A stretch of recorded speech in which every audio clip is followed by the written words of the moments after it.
that premeditated going in, that you were going to be safe, tape underneath what was there, or was that just evolved as the plays happened? Yeah, I think that's just it's according to what the defense plays. They play a lot of zone, and they don't like to let guys get behind them. I know we got behind him one time with Elijah, and I missed the throw, and there was a holding penalty, but I think we did a great job of taking what they gave us and executing the play calls and executing the plan that LaFleur drew up for us. And I think that's just with this offense. That's how you got to execute within the offense and stay in those third and manageables and first down, second down, first down, and that's what the result can be.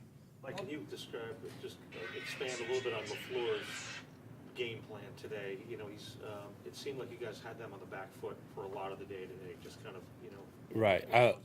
You're right. Mike came to me on Saturday and called me and said he was going to let it rip to start the game because he thought that with a backup getting his first start and they would be tight and not let us run the ball. So I think that was awesome. We were able to soften them up, and then we got our run game going and then screen game. And when they were getting real soft, we'd check it down, and Michael Carter and Ty Johnson were making great run after the catch. And so I think the decision to cut it loose early kind of caught them off guard, and we were able to execute the offense from then on. If I could just follow on that, when you're completing some of those short passes early, how much does that help get you into a rhythm? For any quarterback early on, just to Right. Because you obviously were pretty sharp right out of the gate. Right. I compare it all the time to a 3-point shooter in basketball. If they're struggling from 3-point, they try to get to the line and see the ball go in. So I compare it a lot to that. Once you're as a quarterback, you're seeing the ball completed and you're moving the chains, whether it's 5 yards, 6 yards. It doesn't necessarily have to be a 20-yard throw to start the game. So it helps get the offense in a rhythm. It helps the guys kind of calm down and things of that nature. So I think that's what I personally like to do, is just get it out and get the guys going and get Crowder a feel for the game, get Mims, get Keelan, get Michael Carter, Ty, get them in the game and get them a feel for it. So the first time they catch it isn't in the second quarter on a third down. What happened on the play in which you got hurt, and how were you able to come back so fast? Yeah, someone hit me from the back, and then my head ran into someone else, so my neck was just a little sore, but that was pretty much it. Put some Tiger Balm on it, and I was ready to roll. What was that like for you, scoring on that, catching that 2-point conversion? That looked like it was extra fun. Yeah, it was. We've been practicing that for weeks now, and we finally got into a situation where we could call it, and then we get to the line, and I see it's the perfect look, and I'm kind of mentally like, all right, let's see what you got here. So Crowder threw an awesome ball on me. I think I saw someone coming to me, so I couldn't stop. And the things that went through my mind in those 2 seconds were just don't drop it. You're in front of everybody, don't drop it. So, and then GVR came sliding in, and Ryan Griffin. It was awesome. You've been waiting for this opportunity for a long time. What was this whole experience like for you? Everything, including the chance. What was it like? It was fun. It was a lot of fun. Anytime you get to play football, it's fun. That's what we all grew up doing, and that's what we came to this level to do. So I embraced it, but I think I personally did a good job of not making it more than it is. And what helped a lot too is the coach's faith in me and the team's faith in me. And there wasn't a flinch, and guys were supportive. Guys were rallying around me, and it made it that much easier. Mike, you mentioned the other day that starting an NFL game is effectively a boyhood dream. How did the reality match up with the dream? It's awesome. I mean, obviously with that result, it's awesome. But there's a lot of, I think the one thing I learned today, there's a lot of ups and downs. And as a quarterback, you got to be able to weather the storm and conquer adversity. Early we were moving the ball, and we had a couple interceptions off tip passes, and defense was awesome because C.J. Mosley was the first one to greet me off the field and say, we're going to get you that ball back, and they did on one drive. And I think as an offense, we didn't get down on ourselves. We did awesome. Coach LaFleur kept calling. We kept pushing the ball downfield, and we were able to kind of come out the other side of those 2 turnovers. Even before this performance, did you feel in your heart of hearts that you were a quality NFL starter, and did today basically prove that? 100%, no doubt. I have an immense amount of faith in myself, and I think that I can go out there and execute the offense and move the offense. And today just was just an affirmation for it. But in my mind, I knew I was confident enough to be able to execute an offense. You've been waiting for this, and your time. You've been around for a couple few years now. Can you speak to the benefit of sitting back, watching, learning, and because you obviously, since you came in the New England game, you look like you belonged from the start. Where the normal NFL fan would feel like, oh, this guy, his first NFL Right. game. And obviously today was a reinforcement of that. How much did sitting back and waiting and learning help you? Yeah, I think there's benefits to that, but also I did play my first 2 preseasons, and I did make a fair amount of mistakes, and I learned from that as well. It wasn't just sitting back. It was actually going out there and doing it and learning from those mistakes, which is kind of what I tell Zach when Zach's on there. Like, listen, you're going to make, like, every quarterback is going to learn from your mistakes. No quarterback is perfect by any means. So I think what helped me is learning from those mistakes and then seeing other guys how they handled it and then go about it that way. When and the end of the second half, when you throw that pass to Keenan Cole and it's a touchdown, then it's not a touchdown. How are you able to come back that next couple plays later and throw that dart to Braxton Berrios?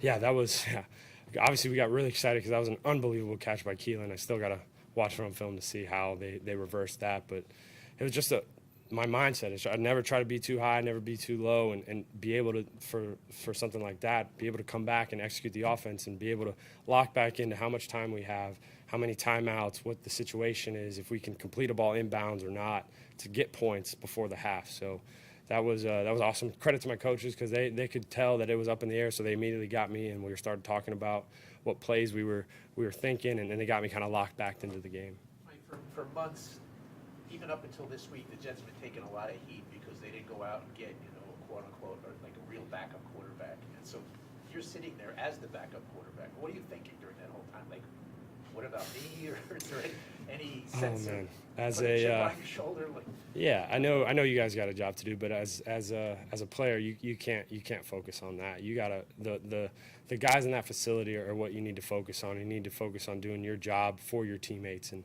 executing your job. So the other 10 grown men out there who got to feed their family can do that. So I think I did a great job of just focusing on what I can control, and that's my play and my execution and my job. Do you feel like you had to get back into the rhythm after you left the game with injury and came back? I don't think so. I was watching the game from the blue tent, trying to see it through the mesh and trying to stay in and seeing it. Immediately got to the iPad and watched what they were running to try to stay in the flow of the game. So I think, again, credit to my coaches for being there right when I was out to get me back into it and talk me and keep me in the flow of the game. did they give you a concussion check after you? Yeah, they did the whole concussion deal, checked my neck, all that good stuff. Woozy at all? No, I just a little sore on the left side of my neck. Probably stayed down on the ground a little too long, and kind of got upset about that because then I realized, great, now I got to go do the whole follow the finger, all that stuff. When I felt fine. When that Mike White chant, the first one started, what were you thinking? At first, I had to kind of listen again. I was like, are they chanting my name? And then I tried to stay locked into the game because there was about 4 minutes left, and we were determining whether we were going to be in 2-minute offense or 4-minute offense, if we were going to need to go score, if we had the lead. So my only hope was that they weren't going to do it while we were in the huddle and at the line of scrimmage so we could hear clearly. Ever had your name chanted before at any level? No, I have not. So that was pretty cool. Take a couple more from Mike. You obviously have a short week coming up. Does that kind of help you stay focused on what you need to stay focused on at all? Or? Most definitely. I think there's a lot of happy guys in that locker room, but multiple guys hinted to it. Like, it's a quick turnaround.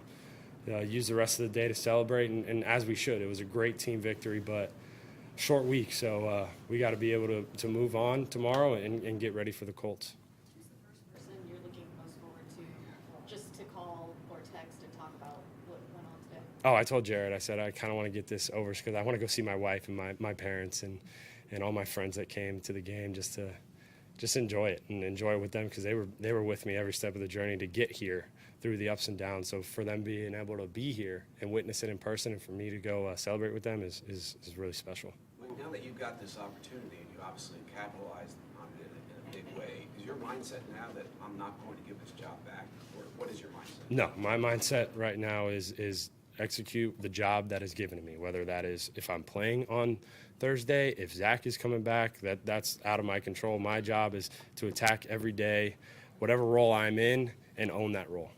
How many friends did you have come to the game? I'm not too sure because I think a lot of them didn't tell me to try to keep the stress off my plate, and I appreciate them for that. But I know I got my wife here, my mom and dad, my sister, my couple of really good friends flew in from Florida, so I should have a decent crowd out there waiting for me. What were some of your thoughts on the defense? For the Cincinnati defense? No. Our defense. Yeah. Oh, they were awesome. I mean, they made such huge plays. They didn't flinch. They didn't get upset when when we had those 2 turnovers and they were backed up both times. Shaq Lawson came up with an unbelievable play. I still don't understand how he was able to diagnose that, tip it, and then catch it. That's unbelievable, and that's just what our defense is made of. That's what when you get leaders like C.J. Mosley and Gerard Davis out there, that helps too immensely. Thanks, everyone. Thanks, guys.